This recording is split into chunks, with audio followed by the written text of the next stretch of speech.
بسم اللہ الرحمن الرحیم الحمد للہ وحدہ والصلاة والسلام علی من لا نبی بعدہ اما بعد۔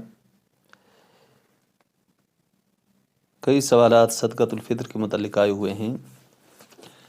ان میں سے ایک سوال یہ ہے کہ ہم نے سنا ہے کہ اگر کوئی شخص صدقہ فطر ادا نہیں کرتا ہے تو اس کا روزہ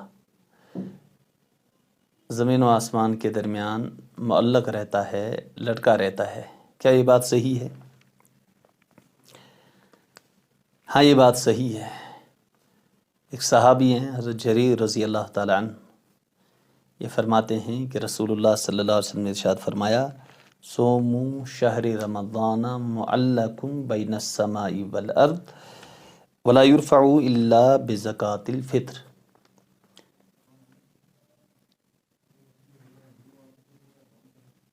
کہ رمضان کے روزے آسمان اور زمین کے درمیان معلق یعنی لٹکے ہوئے رہتے ہیں،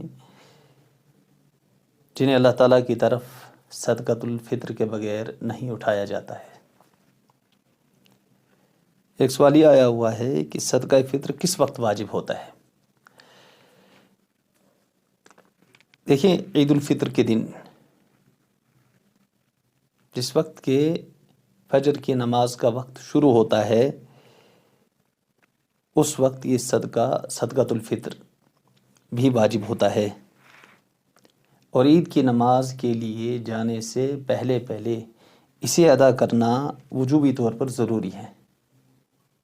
ہم جو عید کی نماز پڑھنے کے لیے جا رہے ہوں عیدگاہ کی طرف، اس سے پہلے اسے ادا کرنا وجوبی طور پر لازمی ہے، ضروری ہے۔ ایک سوال یہ آیا ہوا ہے کہ اگر کوئی شخص کسی وجہ سے عید الفطر کی نماز سے پہلے صدقہ فطر نہ دے سکا تو اس کا کیا حکم ہے؟ اگر کوئی شخص عید کی نماز سے پہلے صدقۃ الفطر نہ ادا کر سکا تو عید کی نماز کے بعد بطور قضا اس کا ادا کرنا ضروری ہوگا، لیکن بعد میں ادا کرنے کی صورت میں صدقۃ الفطر کی فضیلت ختم ہو جائے گی اور یہ صدقہ عام صدقے کی طرح ہوگا۔ ایک سوال یہ آیا ہوا ہے کہ رمضان میں صدقۃ الفطر ادا کر سکتے ہیں یا نہیں؟ ہاں، بہتر اور افضل تو یہی ہے کہ رمضان المبارک ہی کے مہینے میں صدقۃ الفطر کی رقم ادا کر دی جائے۔ اس میں نفع ہے غریبوں کا بھی، مسکینوں کا بھی، ضرورت مندوں کا بھی اور محتاجوں کا بھی، وہ بھی عید کی خوشیوں میں شریک ہو سکتے ہیں۔ ایک سوال یہ آیا ہوا ہے کہ صدقۃ الفطر کس کی طرف سے دینا واجب ہے؟ صدقۃ الفطر اپنی طرف سے اور اپنی نابالغ اولاد کی طرف سے ادا کرنا واجب ہے، جبکہ نابالغ اولاد صاحب نصاب نہ ہو، یہ مالدار نہ ہو۔ اگر وہ صاحب نصاب ہے تو ان کے مال میں سے صدقۃ الفطر کی رقم ادا کر دیں۔ ہم مالدار ہونے کی صورت میں ان کی طرف سے صدقہ فطر ادا کرنا واجب نہیں، ہاں اگر احسان کر دے تو جائز ہوگا۔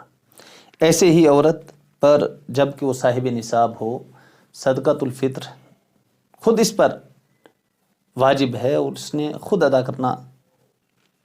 یہ بات بھی ذہن میں رہنی چاہیے کہ عورت کا صدقۃ الفطر اس کے باپ پر واجب نہیں ہے، اور نہ ہی عورت پر کسی کی طرف سے صدقہ فطر ادا کرنا واجب ہے۔ ایک سوال یہ آیا ہوا ہے کہ کیا آپ صلی اللہ علیہ وسلم کے مبارک زمانے میں صرف گندم ہی صدقۃ الفطر کے طور پر دیا جاتا تھا؟ دیکھیے، احادیث مبارکہ میں جن چیزوں کا صدقۃ الفطر دینا ثابت ہوتا ہے ان میں گندم، جو، کشمش اور کھجور، یہ 4 چیزیں،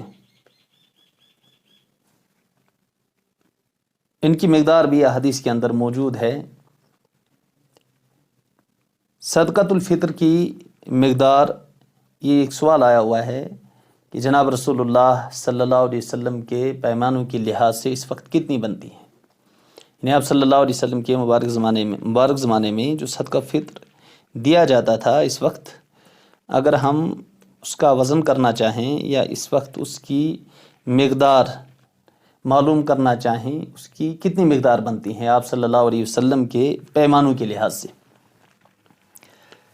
دیکھیے، صدقۃ الفطر کی مقدار رسول اللہ صلی اللہ علیہ وسلم کے پیمانوں کے مطابق اس وقت گیہوں نصف صاع صلی اللہ علیہ وسلم کے زمانے میں دیا جاتا تھا۔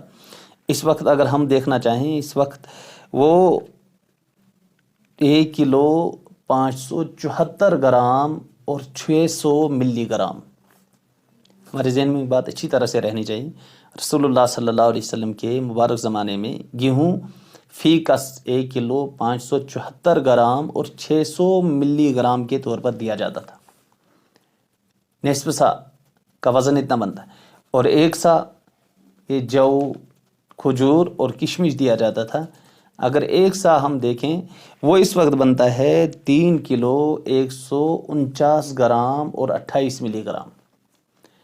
کوئی آدمی اگر 1 سا کے اعتبار سے دینا چاہیے، 1 سا کھجور یا 1 سا کشمش یا 1 سا جو، تو فی کس اس کا وزن بنتا ہے 3 کلو 149 گرام اور 28 ملی گرام۔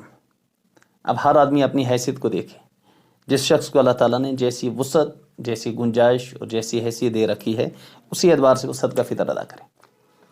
لیکن جہاں پر ہمارے ذہن میں رہنا چاہیے، جہاں پر ضرورت مند زیادہ ہیں، غریب زیادہ ہیں، محتاج زیادہ ہیں، تنگ دست زیادہ ہیں، اور وہاں پر صاحب حیثیت لوگوں کی تعداد بہت کم ہے، صاحب حیثیت لوگوں کو وہاں پر کشمش کے لحاظ سے صدقۃ الفطر ادا کرنا چاہیے، اس لیے کہ وہاں بسنے والے غریبوں، یتیموں، ناداروں، تنگ دستوں، محتاجوں اور ضرورت مندوں کا اس میں فائدہ زیادہ ہوگا۔